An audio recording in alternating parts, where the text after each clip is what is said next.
औज़ुबिल्लाहिमिनश्शैतानिर्रजीम बिस्मिल्लाहिर्रहमानिर्रहीम। शुरू करती हूँ मैं अल्लाह के नाम से जो नहायत मेहरबान और रहम करने वाला है। मोअज़्ज़िज़ सामीन कराम, अस्सलामु अलैकुम रहमतुल्लाहि व बरकातुहू। उम्मीद है आप खैरियत से होंगे। अल्लाह पाक आपके तमाम जायज़ हाजात को पूरा करें। अल्लाह पाक आपकी मुश्किलात का हल फरमाएँ, आमीन। हमारा आज का मौजू है ख्वाब में शहद या शहद की मक्खी देखने के हवाले से। इसकी मुख्तलिफ़ सूरतें हैं और मुख्तलिफ़ ताबीरें हैं जो इस वीडियो में बयान की जाएंगी। अगर आपने इस चैनल को लाइक और सब्सक्राइब नहीं किया तो कर दें, घंटी के बटन को भी दबा दें ताकि आपको आने वाली वीडियो का नोटिफिकेशन मिल सके। आज हम बात करेंगे ख्वाब में शहद या शहद की मक्खी देखने के हवाले से।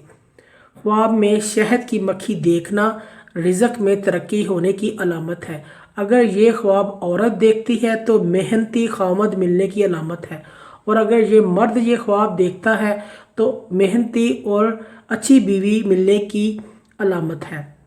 और अगर शादीशुदा औरत देखे तो ये इसके लिए भी बेहतरी, खैर और फ़ायदे की अलामत है। ख्वाब में शहद की मक्खी या मक्खियाँ पकड़ना मालो हलाल पाए, मेहनत पर दिल लगाने की दलील है। ख्वाब में शहद की मक्खियाँ जमा हो जाना या जमा करना माल व जायज़ हासिल होने और आसानी से दौलत पाने की दलील है। ख्वाब में शहद की मक्खियाँ काटती हुई देखना, हमला करना वगैरह मेहनत और मशक्क़त के साथ दौलत कमाने और किफ़ायत शायर होने की दलील है। ख्वाब में शहद की मक्खी की बारिश देखना, नेमत इस मुल्क में बहुत ज़्यादा होगी।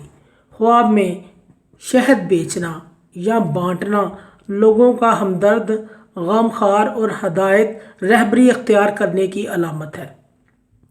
ख्वाब में शहद को ख़रीदना दोनों मेहमानों में नेमत हासिल होने, सादत और बुजुर्गी पाने की अलामत है। ख्वाब में शहद को देखना हलाल माल और हलाल रिज़्क़ मिलने की अलामत है। ख्वाब में शहद खाना या पीना नेक बख्ती की अलामत है और बीमारी से शफा याब होने और किसी के आपके हक़ में गवाही देने की अलामत है। मोअज़्ज़िज़ सामीन कराम, अगर आपको हमारी ये वीडियो अच्छी लगी है तो इसे सदका जारिया समझकर ज़्यादा से ज़्यादा शेयर करें। अल्लाह पाक आपके हामी नासर हों। जज़ाकल्लाह।